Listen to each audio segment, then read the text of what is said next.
परमेश्वर के नाम की महिमा हो गई। परमेश्वर ने सानू पिछले पूरा सप्ताह परमेश्वर ने संभालिया, उसका धन्यवाद है। और मैं विश्वास करता कि तुम सब प्रभु की महान कृपा के नाल अपने घरों के ठीक ठाक होवोगे। और अज इस समय आइए सी अज जो दिन है परमेश्वर की आराधना का दिन है और असी प्रभु की आराधना की है, धन्यवाद किया है, भजन गाए हैं।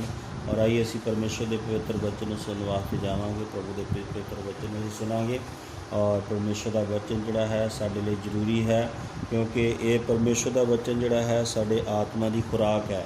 जिस तरह साडे शरीर की खुराक रोटी है, इस तरह साडे आत्मा की खुराक परमेश्वर की बाणी है। और जिन्ना असी परमेश्वर की बाणी नूं असी अपनी आत्मा नूं खुराक जिहड़ी पाणी देवांगे, उन्ना साडे आत्मा जिहड़ा वधूगा, उन्हें असी आत्मा विच वधांगे। और जिन्ना असी दूसरी खुराक खावांगे वो शरीर में असी तकड़े होवांगे, तंदुरुस्ती वधांगे। इस तरह आत्मक तंदुरुस्ती वधन के लिए परमेश्वर का वचन सुनना साडे लिए बहुत जरूरी है। तो आइए असी प्रभु के वचन के अज देखांगे जो यीशु मसीह ने 4 तरह के दृष्टांत दिते हैं, 4 तरह के लोगों के बारे दस्या है। वचन के बारे एक बीज बीजन वाले के बारे दृष्टांत दिता है, बीज बीजन वाले का दृष्टांत, और उसके बारे असी अज प्रभु के वचन च सीखांगे। उस तो पहला आइए असी प्रार्थना करांगे। प्रेमी परमेश्वर पिता, असी तुहाडे चरणा चाहुंदे हाँ और अज तुहाडे पवित्र वचन नूं तुहाडे बच्चे जो सारे मिल के सीखण जा रहे, प्रभु बड़ी दया और कृपा करो, अपने हत्थों में लैके चलाओ। मैनू भी प्रभु जी अपने वचन के अंदर रखें प्रभु जी, अपने पेतां नूं प्रगट करने के लिए प्रभु जी मेरे भी बुद्ध नूं खोलो और मेरे ऊपर कब्जा करो प्रभु जी, ताकि तेरा वचन बोलिया है तेरे बच्चों लिए बड़ी आशीष का कारण बने। सब ये आशीष पाउण, असी सारे ये हो के वधिए और तेरा वचन साढ़े सारे लिए बरकत का वाइस बने। मसीह यीशु का नाम लेके मांगते हैं, आमीन। आओ प्रभु के वचन च पढ़ांगे। मत्ती दी अंजीर उसका 13 अध्याय उसका 19वां वचन। मत्ती दी अंजीर उसका 13 अध्याय उसका 19वां वचन पढ़ांगे। हर कोई जो राज का वचन सुनता है पर नहीं समझदा, सो ਉਹਦੇ मन ਵਿੱਚ जो कुछ बीजा होया है दुष्ट आण के ਉਹਨੂੰ ਖੋਹ ਲੈਂਦਾ है। ये ਉਹ है ਜਿਹੜਾ ਪੈਸੇ ਵੱਲ ਬੀਜਿਆ ਗਿਆ ਸੀ। तो यीशु मसीह ने 4 तरह के बारे दस्या है, 4 तरह की जमीन के बारे दस्या इस तरह के कि वचन एक ही आ, बीज एक है और 4 तरह की जमीन के बारे इत्थे दस्या गया। जिहड़ी पहली जमीन है लिखा बीज बीजण वाला निकलिया और जिहड़ा पहला बीज ने बीजिया सिटिया और वो बीज जिहड़ा सीगा पैसे दे उत्ते डिग्गिया, रस्ते दे विच डिग्गिया। तो वो लिखा रस्ते वाला वो बीज आ जिहड़ा की आ वो लोगों के मन दे विच परमेश्वर का वचन है बीजिया तो जाता है, पर दुष्ट आण के की करता है उन्होंने तो खो के लै जाता। हालेलुया। दुष्ट उन्होंने अंदरों की लै जाता, खो के लै जाता। शैतान उन्होंने जीवन चो खो के लै जाता। तो इस करके वो कहता वो की करते हैं, कहते सुनते तो है पर उन्होंने समझते नहीं आ। तो लिखा हर कोई जिहड़ा जो राज का वचन सुनता है पर नहीं समझदा, सो ਉਹਦੇ मन ਦੇ ਵਿੱਚ जो बीजिया होया है दुष्ट आण के ਉਹਨੂੰ ਖੋਹ ਲੈਂਦਾ है। तो लिखा जिहड़ा वचन ਨੂੰ सुनता है पर समझदा नहीं आ, कहता पर मैनूं समझ नहीं आई। तो ਉਹਦਾ समझ ना आउण ਦਾ मतलब है कि वचन तो बीजा जा रहा है, वचन तो सुनाया जा रहा, पर जो नहीं समझ च आ रहा तो ਉਹਦਾ मतलब है कि साडा दिल जिहड़ा अच्छी जमीन की तरह तैयार नहीं आ। साडा जीवन जिहड़ा एक पैसे की मान दिया। तो लिखा उस वचन दे विच जिहड़ा पैसे दे उत्ते डिग्गिया सीगा वो की कीता, कुछ तो लोगों के पैरों थले मिद्या गया और कुछ जिहड़ा सी जानवरां ने चुग लिया। जानवर मतलब शैतान। कि शैतान जदों आउंदा साडे जीवन दे विचों जिहड़ियां अच्छियां गल्लां आ, अच्छे परमेश्वर के वचन आ, उन्होंने चुरा के लै जाता, खो के लै जाता, चोरी करके लै जाता।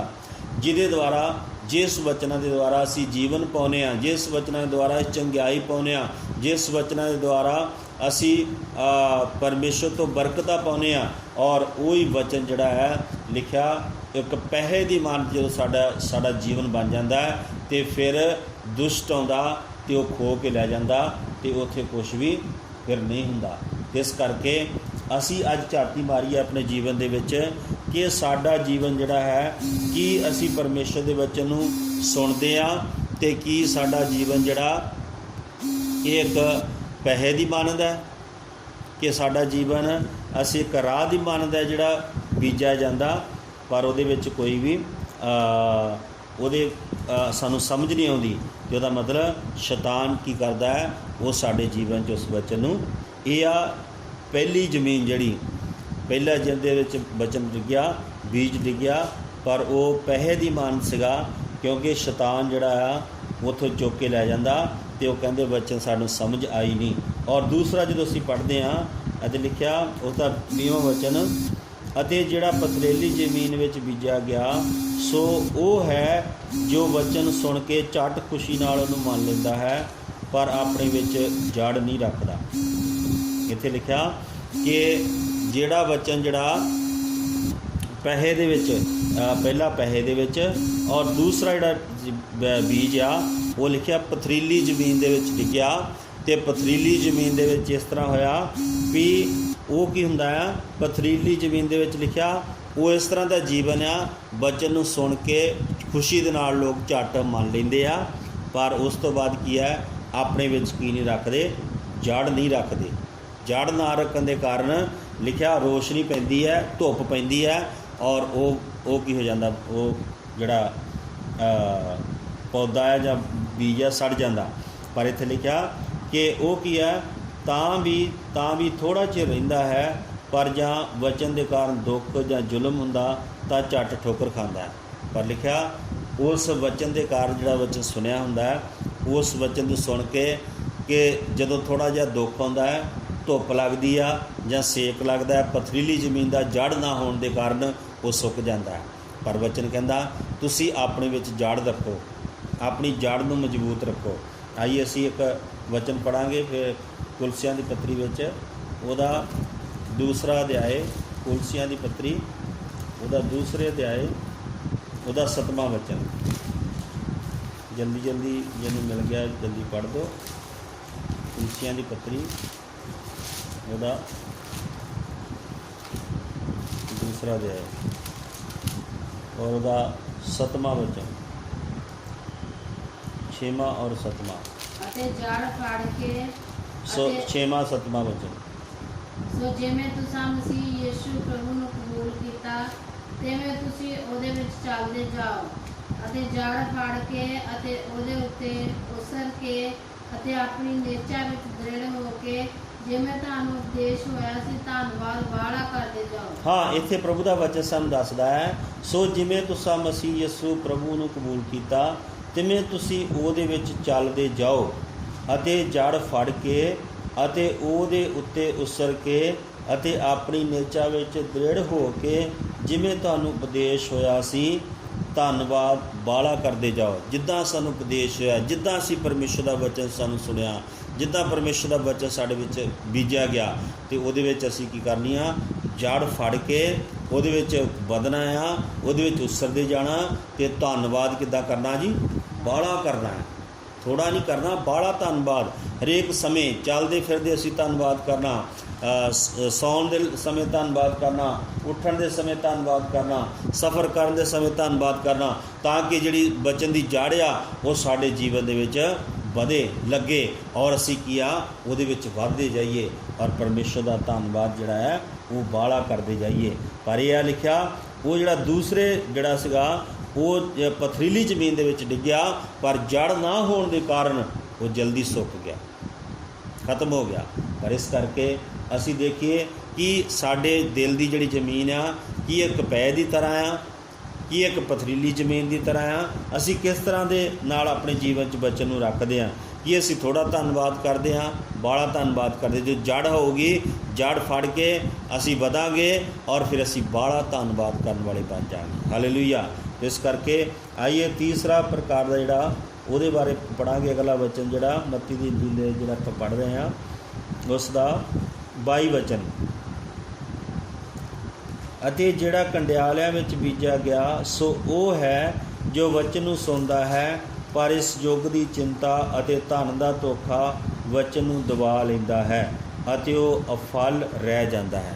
ਤੇ ਤੀਸਰੇ ਪ੍ਰਕਾਰ ਦਾ ਜਿਹੜਾ ਲਿਖਿਆ ਉਹ ਕੰਡਿਆਲਿਆਂ ਦੇ ਵਿੱਚ, ਕੰਡਿਆਂ ਦੇ ਵਿੱਚ ਬੀਜਿਆ ਗਿਆ।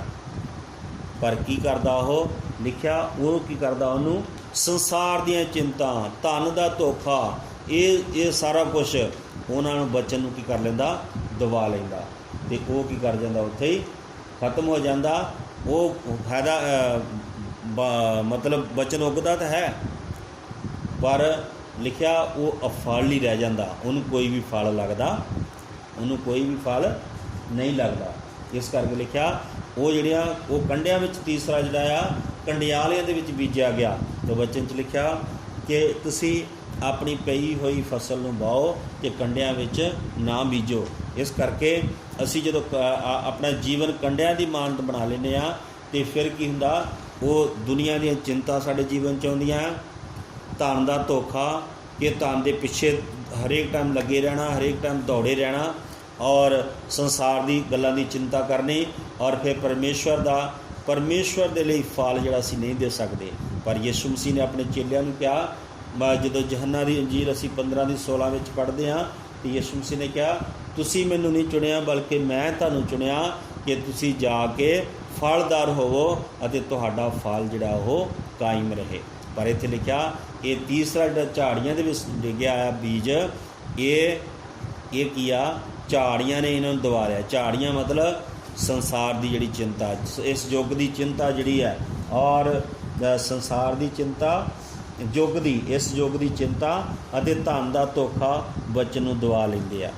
ਅਤੇ ਉਹ ਇਸ ਕਰਕੇ ਅਸੀਂ ਅੱਜ ਝਾਤੀ ਮਾਰੀਏ ਆਪਣੇ ਜੀਵਨ 'ਚ ਕਿ ਅਸੀਂ ਪਰਮੇਸ਼ਰ ਦਾ ਵਚਨ ਸੁਣਦੇ ਹਾਂ, ਕਿ ਪੈਸੇ ਦੀ ਮਾਨਦੀ ਆ ਸਾਡਾ ਜੀਵਨ ਜਿਹੜਾ, ਕਿ ਸਾਨੂੰ ਵਚਨ ਦੀ ਸਮਝ ਹੀ ਨਹੀਂ ਆਉਂਦੀ, ਔਰ ਸ਼ੈਤਾਨ ਜਿਹੜਾ ਉਹ ਵਚਨ ਸਾਡੇ ਜੀਵਨ 'ਚੋਂ ਚੁਰਾ ਕੇ ਲੈ ਜਾਂਦਾ। ਜੋ ਸੁਣਦੇ ਅਸੀਂ ਜੋ ਸਾਨੂੰ ਦੱਸਿਆ ਜਾਂਦਾ ਉਹ ਅਸੀਂ ਕਰ ਹੀ ਨਹੀਂ ਪਾਉਂਦੇ, ਕਿਉਂਕਿ ਅਸੀਂ ਸਮਝਦੇ ਨਹੀਂ। ਅਤੇ ਇਹਦਾ ਮਤਲਬ ਜੋ ਵਚਨ ਸੁਣਦੇ ਹਾਂ, ਸ਼ੈਤਾਨ ਉਹਨੂੰ ਚੁਰਾ ਕੇ ਲੈ ਜਾਂਦਾ। ਔਰ ਦੂਸਰਾ ਜਿਹੜਾ ਉਹ ਆ ਪਥਰੀਲੀ ਜ਼ਮੀਨ, ਜਿਹੜੇ ਖੁਸ਼ੀ ਨਾਲ ਮੰਨ ਲੈਂਦੇ ਫਟਾਫਟ, ਅਤੇ ਪਰ ਉਹ ਆਪਣੇ ਅੰਦਰ ਜੜ ਨਹੀਂ ਰੱਖਦੇ, ਕਿਉਂਕਿ ਉੱਪਰ ਹੀ ਹੁੰਦਾ, ਜਲਦੀ ਉੱਗ ਜਾਂਦਾ। ਪਰ ਧੁੱਪ ਪੈਂਦੀ ਹੈ, ਦੁੱਖ ਆਉਂਦੇ ਆ, ਮੁਸੀਬਤਾਂ ਆਉਂਦੀਆਂ ਸੰਸਾਰ ਵਿੱਚ ਬਚਨ ਦੇ ਕਾਰਨ, ਅਤੇ ਉਹ ਕੀ ਹੋ ਜਾਂਦਾ? ਕੁੰਮਲਾ ਜਾਂਦਾ ਉਸੇ ਵੇਲੇ। ਇਸ ਕਰਕੇ ਦੇਖੀਏ ਕਿ ਸਾਡਾ ਜੀਵਨ ਇੱਦਾਂ ਦਾ ਹੈ ਕਿ ਅਸੀਂ ਮਾੜੀ ਜਿਹੀ ਧੁੱਪ ਪਈ, ਮਾੜਾ ਜਿਹਾ ਸੇਕ ਪਿਆ, ਮਾੜਾ ਜਿਹਾ ਦੁੱਖ ਆਇਆ, ਕਿ ਅਸੀਂ ਕੁੰਮਲਾ ਗਏ ਹਾਂ, ਪ੍ਰਭੂ ਦੇ ਪਿਆਰ ਦੇ ਵਿੱਚੋਂ ਘੱਟ ਗਏ ਹਾਂ। ਔਰ ਤੀਸਰੀ ਬਚਨ ਜਿਹੜਾ ਉਹ ਆ ਕੰਡਿਆਲਿਆਂ ਦੇ ਵਿੱਚ ਬੀਜਿਆ ਹੈਗਾ, ਕੰਡਿਆਂ ਵਿੱਚ। ਪਰ ਜਿਹੜਾ ਕੰਡਿਆਂ ਦੇ ਵਿੱਚ ਆ ਉਹ ਇਸ ਯੁੱਗ ਦੀ ਚਿੰਤਾ, ਹਾਏ ਮੇਰੇ ਕੋਲ ਆ ਵੀ ਇਕੱਠਾ ਕਰ ਲਾਂ, ਹਾਏ ਮੈਂ ਆ ਵੀ ਇਕੱਠਾ ਕਰ ਲਾਂ, ਹਾਏ ਮੈਂ ਉਹ ਵੀ ਇਕੱਠਾ ਕਰ ਲਾਂ, ਸੰਸਾਰ ਦੀ ਜਿਹੜੀ ਚਿੰਤਾ ਉਹ ਜਿਹੜੀ ਇਨਸਾਨ ਨੂੰ ਵੀ ਹਾਏ ਇਹ ਹੋ ਗਏ ਮੇਰੇ ਕੋਲ।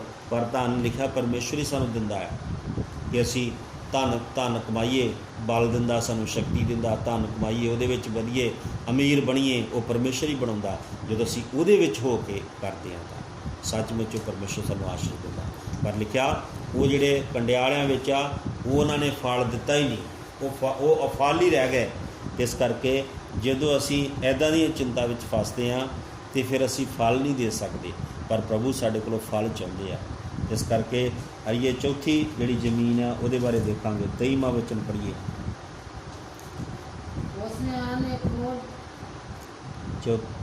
ਜਿਹੜਾ ਚੰਗੀ ਜ਼ਮੀਨ ਵਿੱਚ ਬੀਜਿਆ ਗਿਆ ਸੋ ਉਹ ਹੈ ਜੋ ਵਚਨ ਨੂੰ ਸੁਣਦਾ ਅਤੇ ਸਮਝਦਾ ਹੈ, ਉਹ ਜ਼ਰੂਰ ਫਲ ਦਿੰਦਾ ਹੈ, ਅਤੇ ਕੋਈ 100 ਗੁਣਾ, ਕੋਈ 60 ਗੁਣਾ, ਕੋਈ 30 ਗੁਣਾ ਫਲਦਾ ਹੈ। ਹਾਂ, ਇੱਥੇ ਲਿਖਿਆ ਜਿਹੜਾ ਚੰਗੀ ਜ਼ਮੀਨ ਦੇ ਵਿੱਚ ਬੀਜਿਆ ਗਿਆ ਸੋ ਉਹ ਹੈ ਜੋ ਵਚਨ ਨੂੰ ਸੁਣਦਾ ਹੈ ਅਤੇ ਸਮਝਦਾ ਹੈ, ਉਹ ਜ਼ਰੂਰ ਫਲ ਦਿੰਦਾ ਹੈ।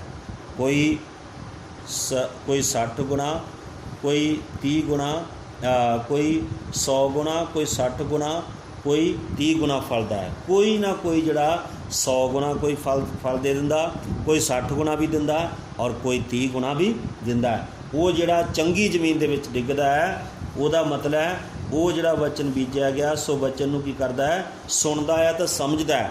ਇਹਦਾ ਮਤਲਬ ਜੇ ਅਸੀਂ ਵਚਨ ਨੂੰ ਸੁਣਦੇ ਹਾਂ ਅਤੇ ਸਮਝਦੇ ਹਾਂ, ਇਹਦਾ ਮਤਲਬ ਫਿਰ ਇੱਕ ਚੰਗੀ ਜ਼ਮੀਨ ਦੀ ਤਰ੍ਹਾਂ ਅਸੀਂ ਉਹਨੂੰ ਗ੍ਰਹਿਣ ਕਰ ਰਹੇ ਹਾਂ।